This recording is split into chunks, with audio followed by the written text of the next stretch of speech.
வணக்கம். நான் டாக்டர் ராமநாதன் அர்ச்சனா. கனாலதுப்புறம் உங்களுக்கு பார்லிமெண்ட்டில் இருந்த ஒரு வீடியோ.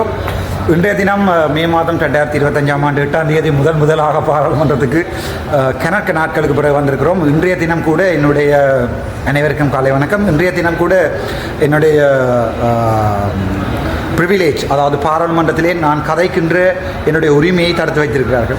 ஸோ இன்றைக்கு கூட நான் கதைத்தது வந்திருக்காது. ஆனால் அதற்குரிய விளக்கம் இங்கே இருக்கிறது. ஒரு பெரிய அடிபாடு நடந்தது, பெரிய ஃபயர் ஒன்று நடந்தது. அதுக்குரிய முழு விளக்கத்தையும் சொல்லுகிறேன். இன்றைய தினம் இன்னொரு வீடியோவை நான் இதில் பதிவிடுகிறேன். அதிலே பாராளுமன்றத்தினுடைய நடைமுறைகள் சரியாக பின்பற்றப்படவில்லை என்ற ஒரு பெரிய அடிபாடு நடந்தது.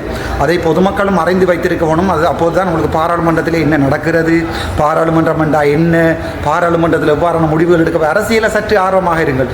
அரசியலை மக்களுக்கு திணிப்பதற்காகவே நான் மருத்துவத்திலிருந்து பாராளுமன்றத்துக்கு வந்திருக்கிறேன் ஒழிய என்னுடைய தனிப்பட்ட பாராளுமன்ற லாபங்களுக்காக இல்லை. அது தவிர இன்றைய தினம் எங்களுடைய கஜேந்திரகுமார் பொன்னம்பலம் அவர்களை நான் பாராளுமன்றத்தில் கண்டு கதைச்சு நான் கஜேந்திரகுமார் வாழ்த்துக்கள் சொன்னான். நன்றாக மனம் விட்டு கதைத்தோம்.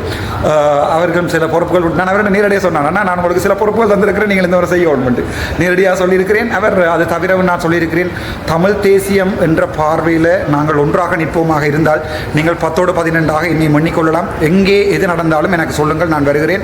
அது முள்ளிவாய்க்காலில் எங்களுடைய மடிந்த போராளிகள் மடிந்த மக்களுடைய ஞாபக தினமாக இருக்கலாம், அல்லது நீங்கள் ஒரு தீர்மானம் எடுக்கப் போகிறீர்கள் என்றால் ஒட்டுமொத்த தமிழர்களின் குரலாய் நானும் நிற்பேன். எனக்கும் 27,000 பாராளுமன்றத்திலே வாக்குகள் வந்திருக்கிறது.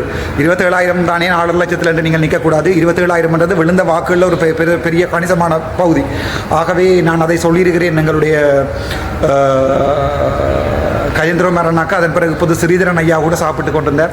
அவருடன் போய் கதைத்து வாழ்த்துக்கள் சொன்னேன். என்னை பொறுத்த வரைக்கும் அது தமிழருக்கு கிடைத்த வாக்கு.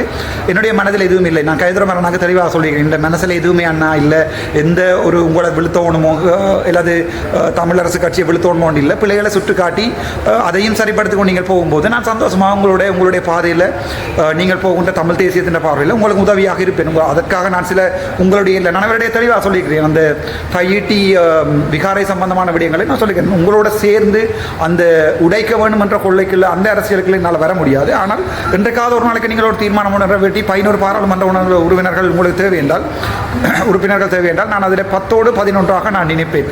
தமிழில் அழகாக சொல்வார்கள் 10-12. அந்த 10-12 நான் நிற்பேன் என்று சொல்லியிருக்கிறேன். அது தவிர இன்றைய தினம் பிரிவிலேஜ் சம்பந்தமான அடிபாடு ஒன்று நான் தொடக்கப்பட்டது. நான் தான் பாராளுமன்றத்தை தொடங்கினேன்.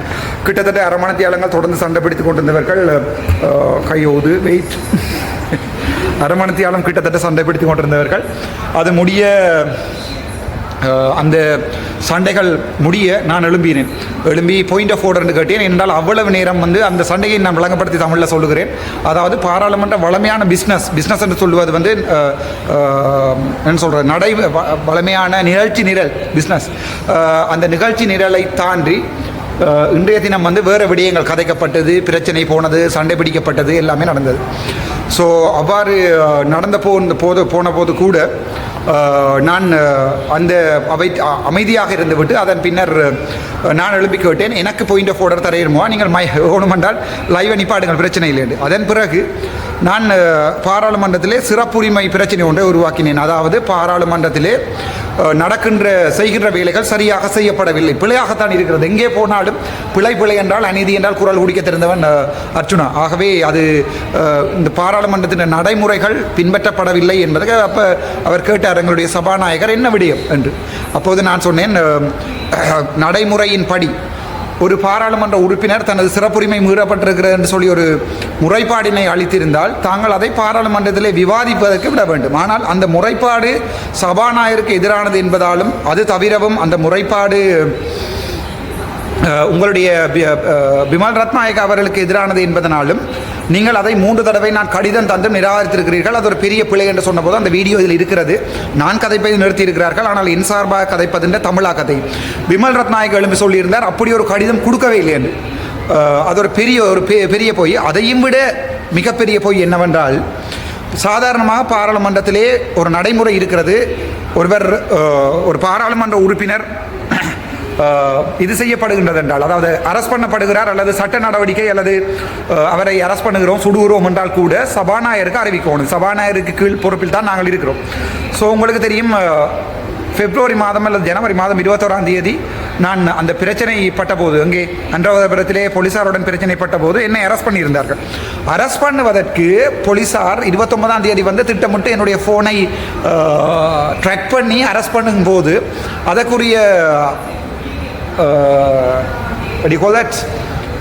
அனுமதியை வந்து அவர் சபாநாயகரிடம் போலீஸார் பெற்றிருக்க வேண்டும். இங்கே தான் ஜோக் இருக்கிறது என்னென்றால், விமல் ரத்நாயக்க எழும்பி சொல்லுகிறார், இவரை அரெஸ்ட் பண்ணி விட்டார்கள் என்று அடுத்த தடவை இவர் பிரச்சனைப்பட்டிருக்கிறார், அரெஸ்ட் பண்ணுகிறார்கள் என்ற விஷயத்தை நான் தான் உங்களுக்கு தொலைபேசியில் தெரிவித்தேன் என்று சொல்லுகிறார். யார்? விமல் ரத்நாயக்க சொல்லுகிறார். ஆகவே போலீஸார் தெரிவிக்கவில்லை, விமல் ரத்நாயக்க சொல்லியிருக்கிறார் சபாநாயகரிடம் இவரை அரெஸ்ட் பண்ண போகிறார்கள், இவர் எக்ஸ்ட்ரா பண்ணிருக்காங்க. ஆகவே இங்கே நடால் அரசு இவர் தான் சபாநாயகர் சொல்லுகிறார், நீங்கள் அரெஸ்ட் பண்ணுறதுக்குரிய அனுமதியை கொடுங்கள் என்று. ஆகவே இங்கே இவர் போலீஸுக்கு அறிவுறுத்தி இருக்கிறார், அரெஸ்ட் பண்ணுங்கள் என்று தெளிவாக அதில் சொல்லப்படுகிறது. வாய் அதான் நான் சொல்கிறேனே, என்பிபி அரசாங்கம் அழிவதற்குரிய காரணம் அவர்களுடைய பொய், பட்டபல் பொருவு என்று சொல்வார்கள் சிங்களத்திலே. பட்டையான பொய்களை சொல்லியிருக்கிறார்கள். அந்த பொய்களால் தான் என்பிபி அரசாங்கம் அழிகிறது, அதில் எந்த மாற்றமும் இல்லை. மிக கவலையான விடயம் என்றால், இந்த விடயத்தை பொதுமக்களுக்கு தெரிவிக்க வேண்டும். அதை தெரிவிப்பதாக இருந்தால் பாராளுமன்றத்துக்களால் தான் போகும். ஆனால் பாராளுமன்றத்துக்களால் போவதற்குரிய முறையையும் இவர்கள் உடைத்திருக்கிறார்கள், அதையும் என்னை தடுக்கவில்லை. ஆகவே செக்ரட்டரி ஜெனரல் எழும்பி போய் சொல்லுகிறார், பாருங்கள், நான் ஒரு கடிதமும் தரவில்லை. நீங்களே முக புத்தகத்தில் பார்த்துருப்பீங்க, கிட்டத்தட்ட 1, 2 இல்லை 3 கடிதங்கள். 4ஆம் மாதம் 8ஆம் தேதி ஒரு கடிதம், 4ஆம் மாதம் 9ஆம் தேதி ஒரு கடிதம், 4ஆம் மாதம் 21ஆம் தேதி ஒரு கடிதம். 3 கடிதங்கள் கொடுத்து நான் முக புத்தகங்கள் கூட அந்த கடிதங்களை போட்டு நான் சொல்லியிருக்கேன் தெளிவாக.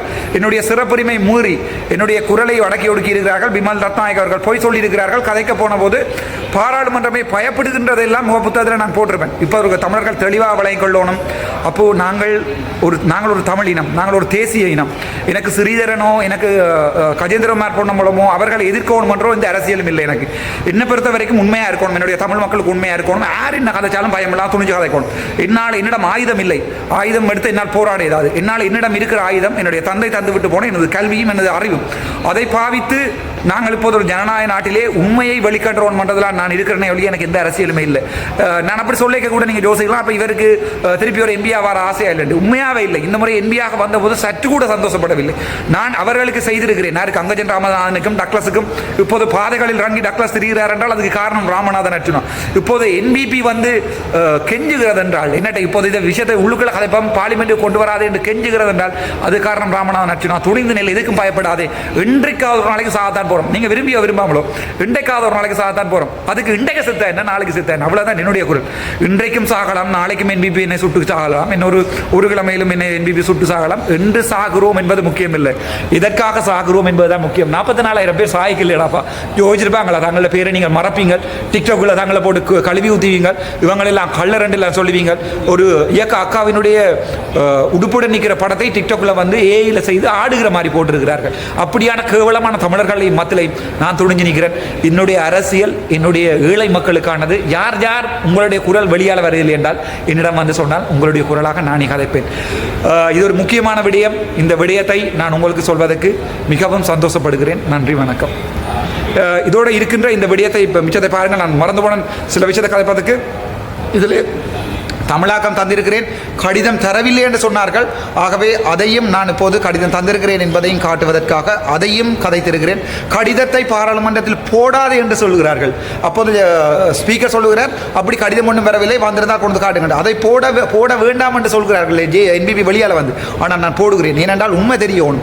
நான் டீல்களுக்கு போடவன் நல்ல, உங்களுக்கு நல்லாவே தெரியும், எனக்கு பயமும் இல்லை. என்பிபி என்ன தலையிடி என்று சொன்னது சுட்டா மட்டும்தான். 7 மண்டா சுடுங்கோ. ஆனால் அதையும் அடிக்கடி எல்லாரும் சொல்வார்கள், உன்னை சுடுவார்கள் என்று சொல்லாதே என்று இல்லை. ஆனால் நிலைமை அவ்வாறு தான் இருக்கிறது. இலங்கையில் தமிழர்களுடைய நிலைமை அவ்வாறு தான் இருக்கிறது. இங்கே எந்த தமிழனுக்கும் பாதுகாப்பில்லை. ஒரு தமிழனாக கேள்விகள் கேட்க முடியாது.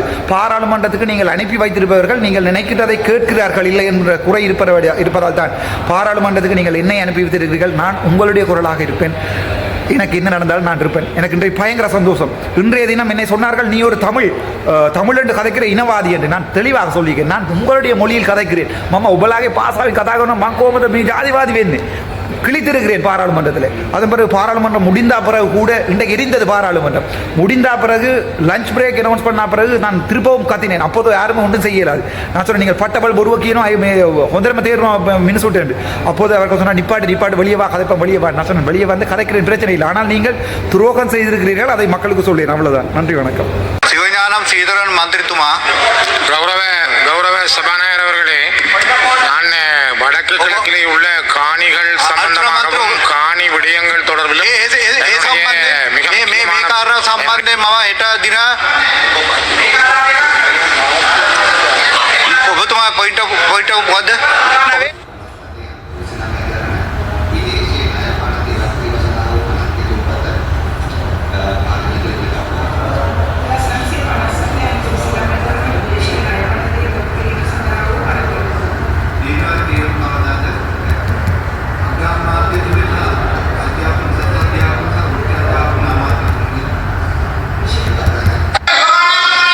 කරු කතානායකතුමනි, ඔබතුමා කරුණා කළා මට කතා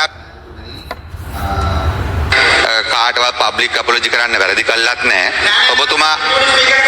ඔබතුමා அப்போது பிமல் ரத்நாயக் அவர்கள் சொல்லுகிறார், யாருக்கும் பகிரங்க மன்னிப்பு கேட்பதற்கு நாங்கள் பிழை செய்யவில்லை என்று அவர் சொல்லுகிறார்.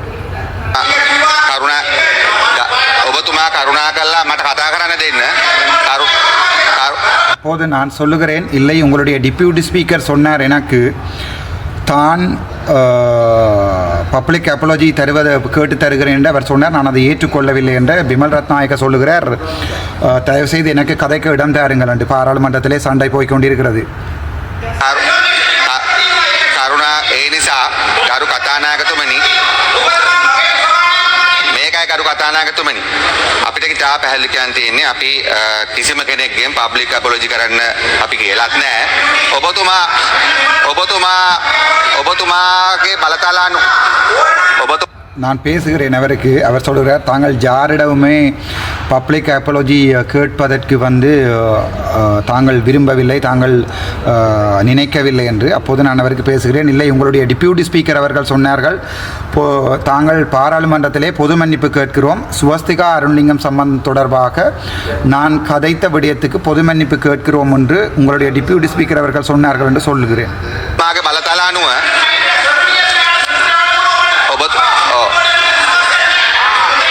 ගරු කතානායකතුමනි මම කනගාටු වෙනවා. දැන් මේ සනිකරම තමන්ගේ දේශපාලන උමනාවක් කරන මෙතන දෙමළ ජනතාව කියලා හරි සිංහල ජනතාව කියලා හරි මුස්ලිම් ජනතාව කියලා අපේ කිසිම මේකක් විරුද්ධතාව. அப்போது நான் பேசுகிறேன், இவ்வளவு நேரமும் இன்னொரு வீடியோ போடுகிறேன் பாருங்கள், அதிலே தெளிவாக ஒரு நீண்ட பிரச்சனை எங்களுடைய பாராளுமன்றத்தில் ஒழுங்கு பிரச்சனை தொடர்பான இது பொதுமக்கள் தெரிந்திருக்க வேண்டிய விடயம், எல்லா பொதுமக்களும் தெரிந்திருந்தால் நல்லம். ஒழுங்கு பிரச்சனை தொடர்பான ஒரு பிரச்சனை போய்கொண்டிருக்கிறது. அது தனியிலே சிங்களத்திலே பாராளுமன்ற உறுப்பினர்கள் சண்டை பிடித்தார்கள். அது சம்பந்தமான வீடியோவையும் இதை தொடர்ந்து நான் உங்களுக்கு அப்லோட் பண்ணுகிறேன். அப்போது இவர் சொல்லுகிறார், நான் எனது அரசியலுக்காகத்தான் இங்கே இந்த பிரச்சனையை தொடக்குகிறேன் என்று. ஒரு விடயத்தை தெளிவாக விளங்கிக் கொள்ளும், ராமநாதன் அர்ச்சுனாவுக்கு இருப்பது எப்போதுமே பொதுமக்களின் அரசியல். தாங்கள் எல்லாரையுமே சிங்கள தமிழ் முஸ்லீம் என்ற வேறுபாடு இல்லாமல் தாங்கள் சமனாக எல்லாரையுமே பார்ப்போம் என்று சொல்லுகிறார். ஆனால் இப்போது மூடப்பட்ட பாதைகள் திறக்கப்பட்டு தேர்தலுக்காக மறுபடியும் மூடப்பட்டிருக்கிறது. අපිට මෙතුමාගේ තියා වෙන ඕන කෙනෙක්ගේ ප්‍රිවිලේජ් ඉෂුව එකදී අපි ඉදිරිපත් වෙනවා. ඔබතුමාට මතකයි මෙතුමා ඉස්සෙල්ලාම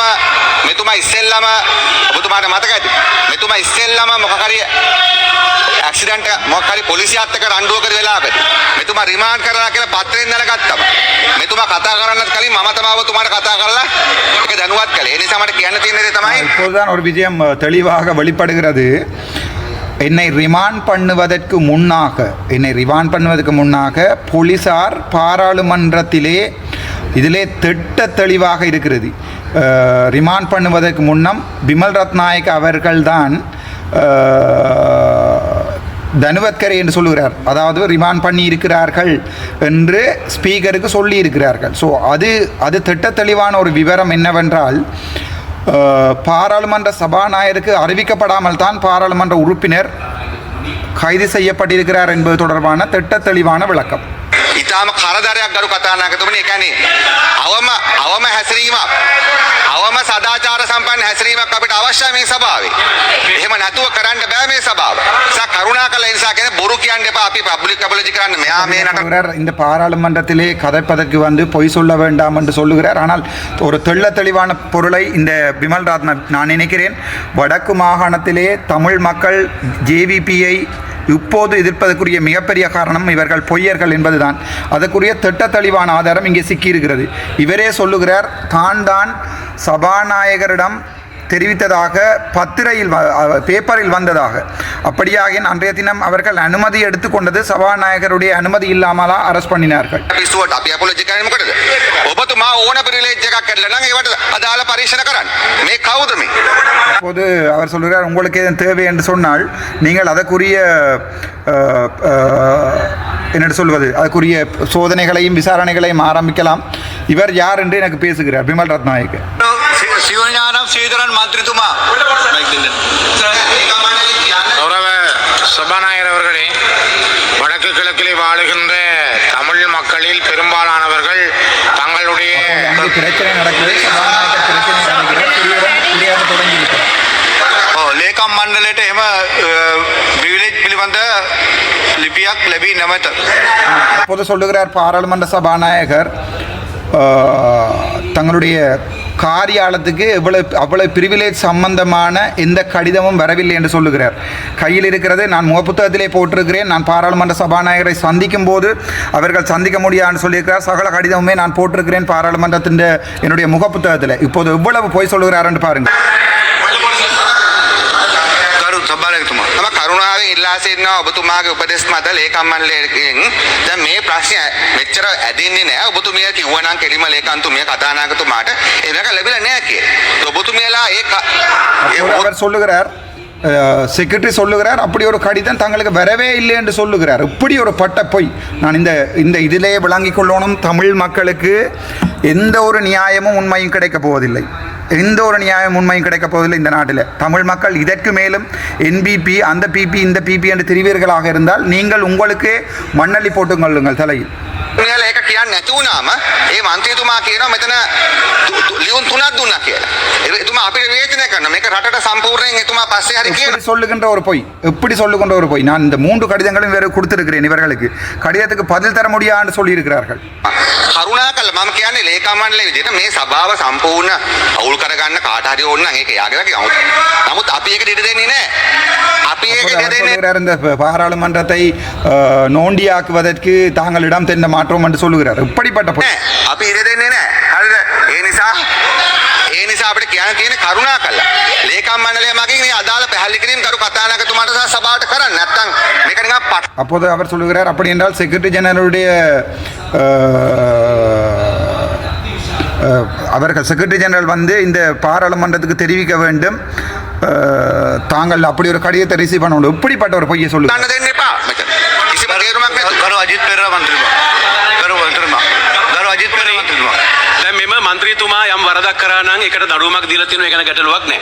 හැබැයි ප්‍රශ්නේ තියෙන්නේ ඔහුට දඬුවමක් දුන්නත් නැතත් ඔහු වරප්‍රසාද ප්‍රශ්නයක් ගරු මේ පාර්ලිමේන්තුවේ මහලේකම්තුමියට ඉදිරිපත් කළා තියෙනවා නම් ඒ වරප්‍රසාද ප්‍රශ්නය හරි වුණත් වැරදි වුණත් වරප්‍රසාද තිබ්බත් නැතත් එය සභාව තුළ ඉදිරිපත් කිරීමට අවස්ථාව දී යුතුයි. ඉන්පසු அப்போது அவர் சொல்லுகிறார், அஜித் பிரேரா பாராளுமன்ற உறுப்பினர்கள் சொல்லுகிறார், இந்த பாராளுமன்றத்திலே ராமநாதன் அர்ச்சுனா ஏதாவது பிழை விட்டிருந்தால் அது தொடர்பாக ஏதாவது ஒரு தண்டனை கொடுக்கப்பட்டிருந்தால் அது எங்களுக்கு பிரச்சனை இல்லை. ஆனால் ஒரு பாராளுமன்ற சிறப்புரிமை அல்லது பாராளுமன்ற அவமதிப்பு பிரச்சனை ஒன்றை ஒரு பாராளுமன்ற உறுப்பினர் உங்களுக்கு தந்திருந்தால் அதை நீங்கள் பாராளுமன்றத்துக்கு சமர்ப்பிக்காமல் விட்டால் அது ஒரு பாரிய பிரச்சனை என்று சொல்லுகிறார்.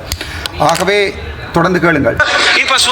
ඉන්පසුව එය අදාළ කමිටුවට ඉදිරිපත් කළ යුතුයි. ගරු කතානායකතුමනි, මම හිතන්නේ ඔහු දැන් මේ මන්ත්‍රීවරයාට ඔබතුමා අවවාද කරනවා නම් ඒ ප්‍රශ්නේ ඉදිරිපත් කරන්න කියලා ඔය ලිපිය ලැබිලා නැත්නම් අලුතෙන් හරි ලිපිය ඉදිරිපත් කරන්න කියනවා නම් ඔය ප්‍රශ්නේ අවසන් වෙනවා. ඉතින් අපි එහෙම அப்போது அவர் சொல்லுகிறார், அவர் அப்படி 3 கடிதங்கள் தராவிட்டால் புதிதாக சரி அது கடிதத்தை கொடுத்தால் இந்த பிரச்சனை முடிவடையும் என்று சொல்லுகிறார். කරගමු. මොකද ඌට අවස්ථාව තියෙනවා මේ ප්‍රශ්න නගන්න. ගරු අර්තුනා මන්ත්‍රී මේ පිළිබඳව හොයලා බලපන් ඔබතුමාට ඒ දිනට ඒ අදාළට තොරතුරු ඔබට ලැබී සාසන්න. அப்போது சொல்லுகிறார், இந்த பிரச்சனை தொடர்பாக நான் தேடி பிடித்து உங்களுக்கு இது சம்பந்தமான பதிலை தருகிறேன் நாளைக்கிடையில் என்று சொல்லி பாராளுமன்ற சபாநாயகர் சொல்லுகிறார். ගරු සිවඥානම් සීදරන් මන්ත්‍රීතුමා கௌரவ சபாநாயகர் அவர்களே, நான் கிட்டத்தட்ட நான் நினைக்கிறேன் 6 தடவைகள் நீங்கள் என்னுடைய பெயர்